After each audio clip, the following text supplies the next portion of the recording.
الحمد لله رب العالمين خالق السماوات والأرضين ثم الصلاة والسلام على من كان نبيا وآدم البين الماء والتين أجمل الأجملين الأكمل الأكملين سيدنا نبينا محمد مصطفى صلى الله تعالى عليه وسلم وآله وأصحابه وآل بيته أجمعين وبعد أعوذ بالله من الشيطان الرجيم بسم الله الرحمن الرحيم إن الله وملائكته يصلون على النبي يا أيها الذين آمنوا صلوا عليه وسلموا تسليما اللهم صل على سيدنا ومولانا محمد وعلى آل سيدنا ومولانا محمد وأصحاب سيدنا ومولانا محمد وبارك وسلم صلاة وسلام عليك يا سيدي يا طبيبي يا حبيبي يا رسول الله صلى الله تعالى عليه وسلم.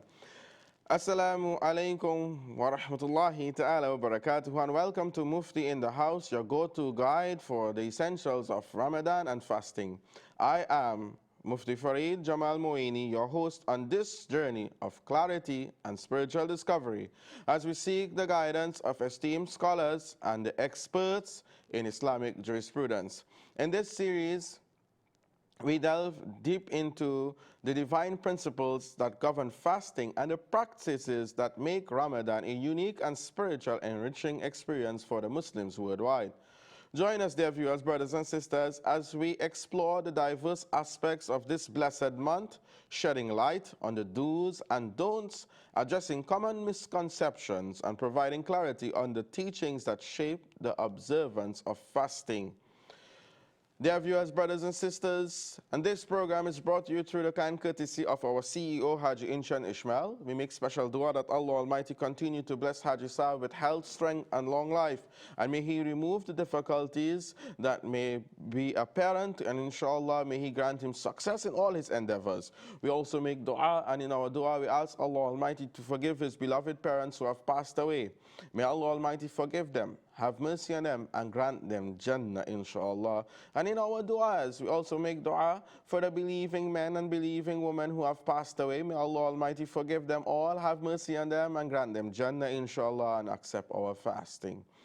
Dear viewers, brothers and sisters, in this show, we break down the rules and wisdom behind Ramadan in a way that is simple yet profound, just as we navigate through the do's and don'ts, debunk myths, and get to the heart of what makes fasting during this sacred month so special.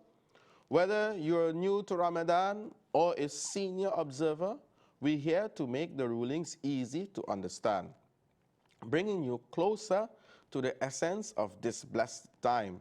So, let's delve into the beauty of Ramadan together on Mufti in the House and get ready for enlightening conversations and practical insights that will enhance your Ramadan experience.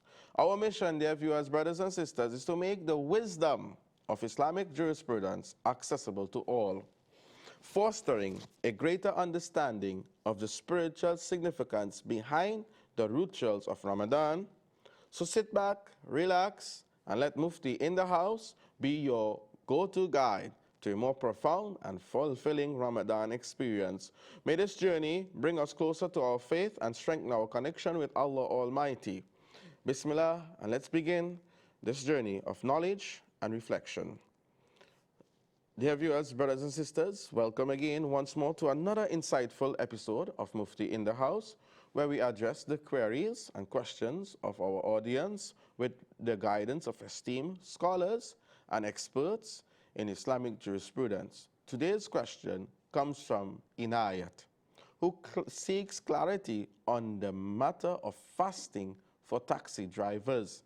Inayat raises the concern about the necessity of taxi drivers to fast, especially when undertaking long trips that may pose risk to their own lives and the lives of their passengers. To unravel this complex issue, we turn to the scholars of the religion and the muftis of the sacred law for their wisdom and their expertise. Question number 20, dear viewers, brothers and sisters. What do the scholars of the religion and the muftis of the sacred law state regarding the following issue? Is it necessary for taxi drivers to fast? Should they fast even if they are to embark on a long trip, and they would be risking their own and their passengers' lives due to fasting? These are questions from the taxi drivers of South Wales, UK. Brother Inayat from South Wales, UK. Bismillahir Rahmanir Rahim. Al-Jawab bin Awn al-Malik al-Wahhab. Allahumma hadayatul haqqi wa sawab. The answer is with the help of the generous bestower, O Allah Almighty, guide to the truth and the right path. If a taxi driver intends to travel 57.5 miles, approximately 92 kilometers or more, to another city and exits the inhabitation of his own city or his hometown, then he is legally considered a traveler. If such a traveler does not fast, then he will not be a sinner. If such a traveler does not fast, he will not be a sinner, because this ease is granted to him by his Lord, Allah Almighty, as he states, فَمَنْ كَانَ مِنْكُمْ مَرِيدًا أَوْ عَلَى سَفَرٍ فَعِدَّةٌ مِنْ أَيَامٍ أُخَرٍ. So if a taxi driver intends to travel on a journey that is 57.5 miles or 92 kilometers approximately, or more, minimum or more, to another city, and he leaves his inhabitation of a city, he leaves the environment of his city or his hometown, and he's going for 57.5 miles minimum or more journey, is considered a traveler. And such a traveler does not fast, he or she will not be a sinner, but they have to make up for it later on. As Allah says, فَمَنْ كَانَ مِنْكُمْ مَرِيدًا أَوْ عَلَى سَفَرٍ فَعِدَّةٌ مِنْ أَيَامٍ أُخَرٍ. So whoever is sick amongst you or on a journey and he does not fast, so an equal number of days on other days must be kept. فَعِدَّةٌ مِنْ أَيَامٍ أُخَرٍ. Surah Al-Baqarah, ayat number 184. However, dear viewers, brothers and sisters, all the fasts missed whilst traveling must be compensated for later, as Allah commanded while stating, فَعِدَّةٌ مِّنْ أَيَامٍ أُخَرٍ. To leave the fast of a particular day, it is necessary for a traveler to start his journey before the time of the Fajr prayer. This is important. To leave the fast for a particular day, in order for you to be exempt from fasting that particular day, the person needs to start their journey before the time of the Fajr prayer commences, at the time of Sehri or Suhoor. If he commences his journey after the time of Fajr, then the fast of that day is fard upon him, leaving which will be considered a sin. And leaving that fast will be considered a sin. So it is imperative, it's important that you understand, you must set out before the Fajr if you intend to go on a journey. Now it is stated in the famous book, Hanafi Jurisprudence, Ad-Dur al-Mukhtar, يَجِبُ عَلَى مُقِيمٍ إِتْمَامُ صَوْمٍ رَمَضَانَ السَّفَارَ فِي ذَلِكَ يَوْمِ يعني فَلَوْ سَافَرَ بَعْدَ الْفَجْرِ لَا يَحِلُّ الْفِطْرِ. It is wajib, compulsory, for a resident to fast for a particular day of Ramadan if he commences his journey on that day, i.e., if he starts his journey after the time of Fajr commences. In this case, it will not be permissible for him to leave the fast. Adur al-Mukhtar, Ma'a Rad al-Muhtar, Volume 1, page 154. If a taxi driver does not cover the stated distance of travel, approximately 92 kilometers, 57.5 miles, to another city, or he does not start his journey before the Fajr commences, then fasting for that particular day of Ramadan is fard obligatory upon him. I will repeat. If a taxi driver does not cover the stated distance to travel to another city, that is 57.5 miles or 92 kilometers, right? Travel to another city, or he does not start his journey before the time of Fajr commences, then fasting for that particular day of Ramadan is fired upon him. If he does not fast, then he will be considered a sinner. Compensating for missed fast is wajib upon him.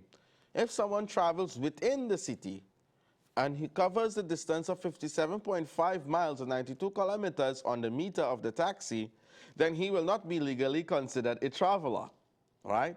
Even if he covers a distance of 5,700 miles by roaming within the city, around and traveling all day, the Sharia only considers a distance of 57.5 miles traveled between two places, from one city to the next. Regarding those who say that due to fasting, they will be risking their own lives and those of their passengers, I would like to request them to reduce their workload, but not to miss the fast. Moreover, it is not permissible during the month of Ramadan to do that type of work to which one will become weak or leave the fast or likely to break it. That is not permissible, right? It is stated in Dur al-Mukhtar, لا يجوز أن يعمل أملا يصل به إلا ضعفي ويخبز نصف النهار ويستريح البقية. It is not permissible during the month of Ramadan to do work that causes weakness or a probability of missing fast. Thus, a baker must work until the afternoon and then rest for the remaining part of the day. So, when we are working in the month of Ramadan, we should not put ourselves to such extremes that it can jeopardize our fast. All right?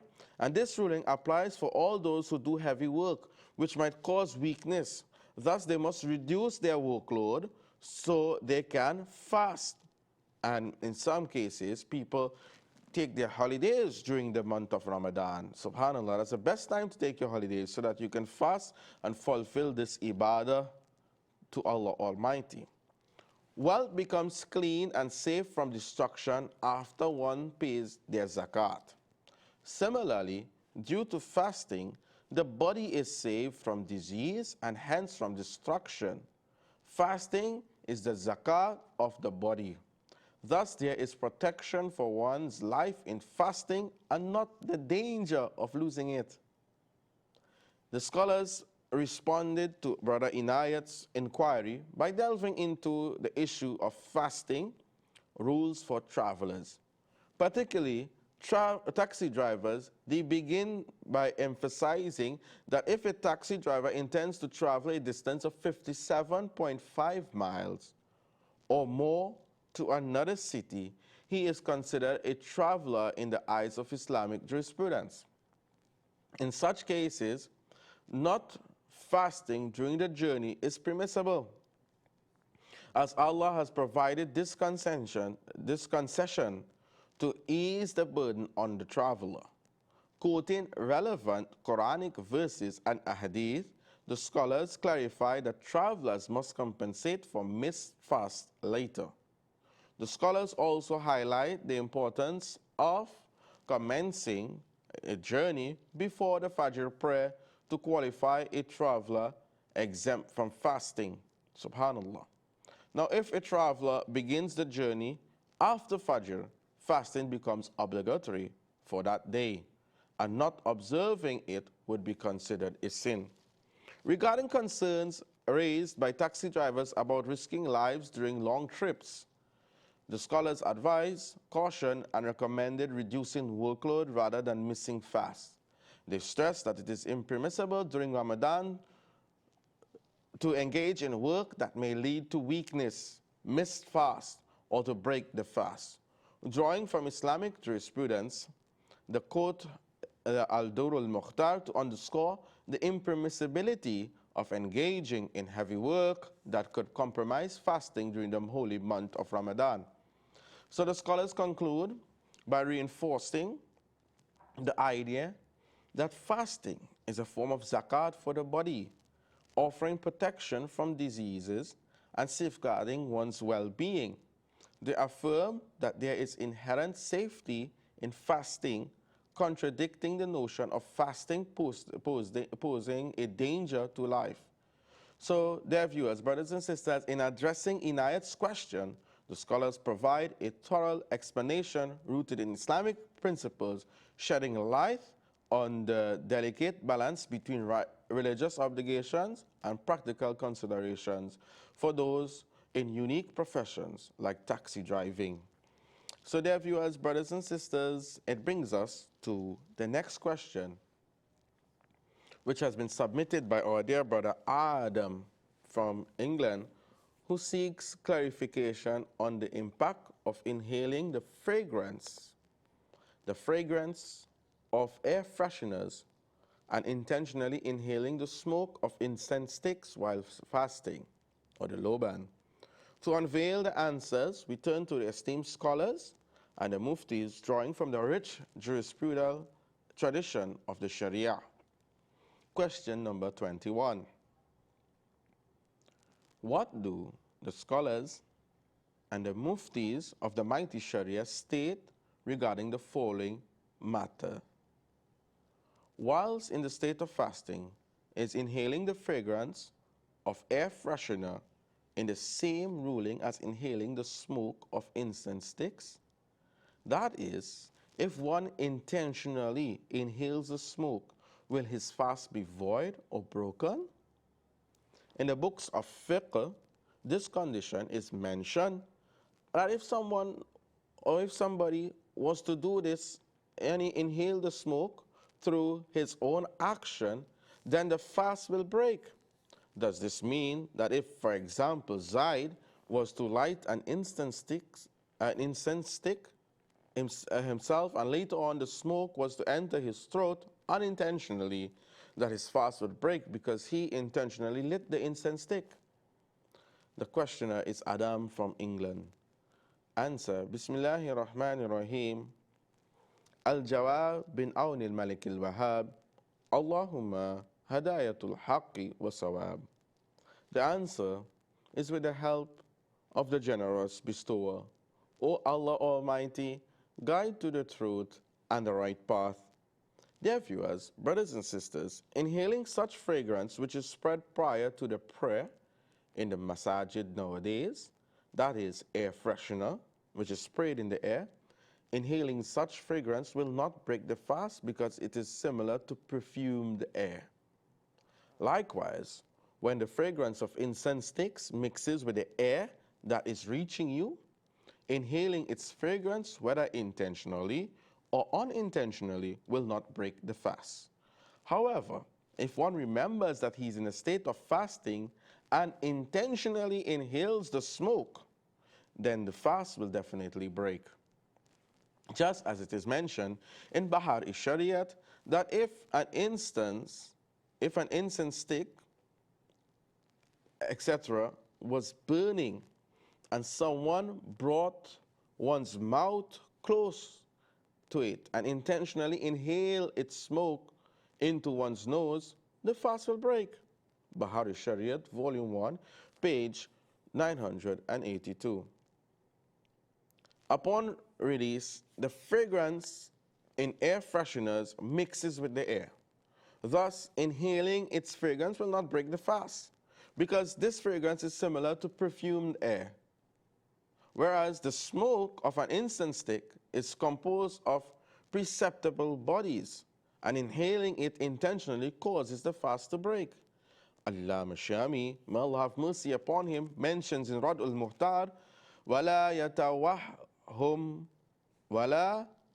يُتَوَهَّمُ أَنَّهُ كَشَمِّ الْوَرْدِ وَمَائِهِ وَالْمِسْقِ لِوُضُوحِ الْفَرْقِ بَيْنَ هُوَاءٍ تَطَيَّبَ بِرِيحِ الْمِسْقِ وَشِبْهِهِ وَبَيْنَ جَوْهَرِ دُخَانٍ مُصَلَّى إِلَى جَوْفِهِ بِفِعْلِهِ.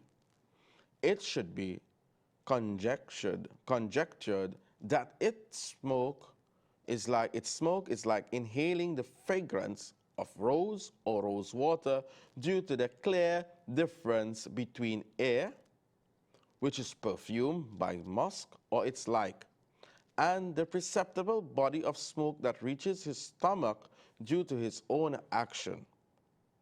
Thus, it is understood now that even intentionally inhaling perfumed air will not break the fast due to its resembling air, and like this, if the fragrance of an air freshener mixed with the air and reached the nose and was intentionally inhaled, in both cases the fast will not break. In fact, doing such is not even disliked, is not considered makruh. Just as it is mentioned in Bahari Shariat that smelling a rose or musk, etc., applying oil to the beard or mustache, or applying khul,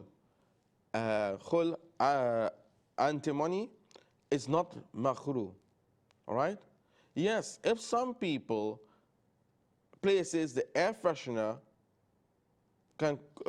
yes, if some people places the air freshener can close, the air freshener can, they places it close to the nose now, and inhales the white vapor, that smoke, when you press it and the smoke, the vapor that comes out, they inhale that white vapor that is released from the can, then his fast will definitely become void and broken, because this vapor is composed of perceptible bodies, and in this situation the vapor will enter due to its own action, right?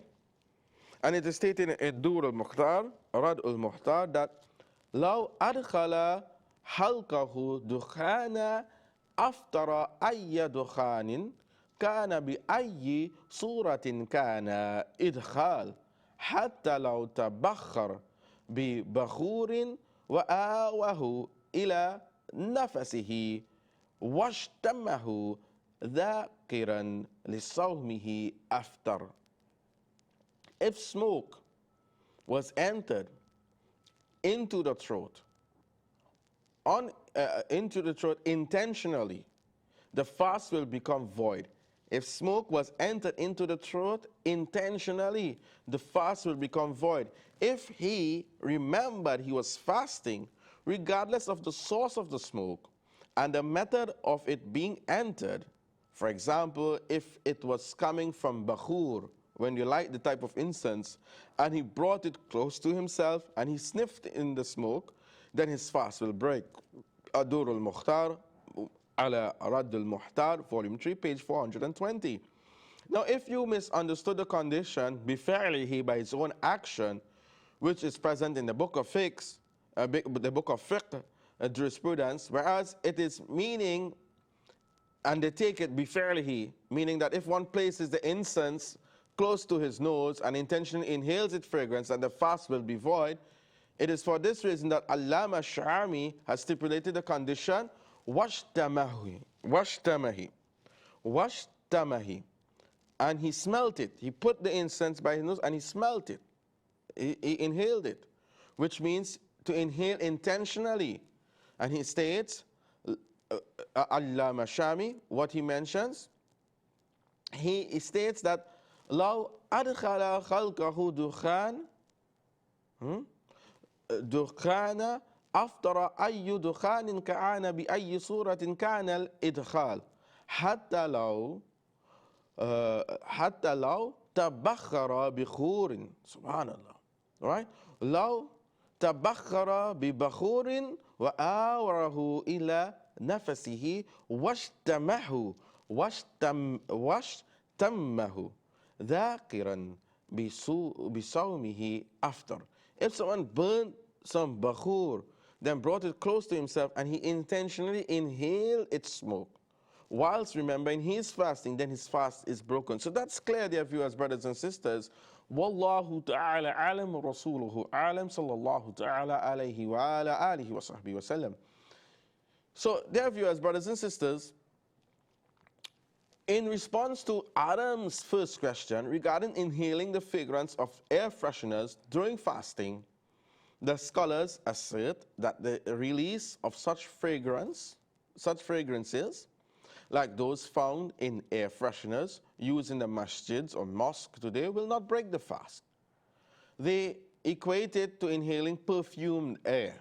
emphasizing that it does not consist of perceptible bodies that could impact the fast negatively. They support their stance by referencing Bahar Shariat, a renowned Islamic jurisprudential source. Now moving on to the matter of intentionally inhaling incense stick or smoke. The scholars clarify that inhaling the fragrance, whether intentionally or unintentionally, will not break the fast. However, a distinction is made when someone remembers they are fasting and intentionally inhales the smoke of an incense stick. In such a case, the fast is deemed void, as this action involves perceptible bodies that directly enter the throat. To emphasize this point, Allama Shami explanation in Radul Muhtar is referenced, highlighting the clear difference between inhaling the fragrance of perfumed air and intentionally inhaling the perceptible bodies present in incense sticks and the smoke from it.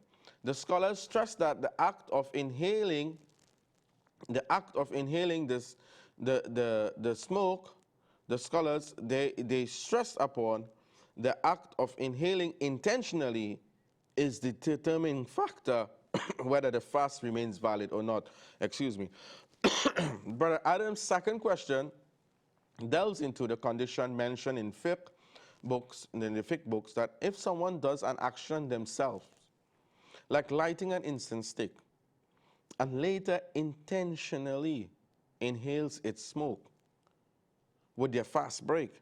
The scholars debunk this notion, clarifying that the condition of bifa'ilihi, by his own action, pertains specifically to intentionally inhaling the smoke.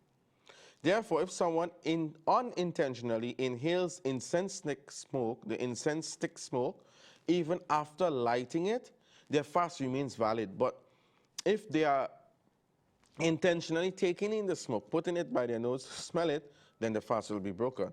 So in conclusion, the scholars provide comprehensive explanations, excuse me, rooted in Islamic jurisprudence, dispelling misconceptions and shedding light on the difference of the fasting rules relating to inhaling fragrances and incense stick smoke during the blessed month of Ramadan. These insights serve as a guide for those seeking a deeper understanding of the Sharia stance on these matters. So that wraps up another episode of Mufti in the House. We hope that today's discussions have been excuse me, helpful in navigating the particulars of Ramadan and fasting. And remember, seeking knowledge is a journey, and every step brings us closer to a deeper understanding of our faith. So let's apply the wisdom shared today to enhance our spiritual connection. And as we bid you farewell, may your fast be accepted, inshallah, and may Allah's blessing be with you always. Join us next time for a more enlightening conversation. Assalamu alaikum wa rahmatullahi ta'ala wa barakatuhu. Take care.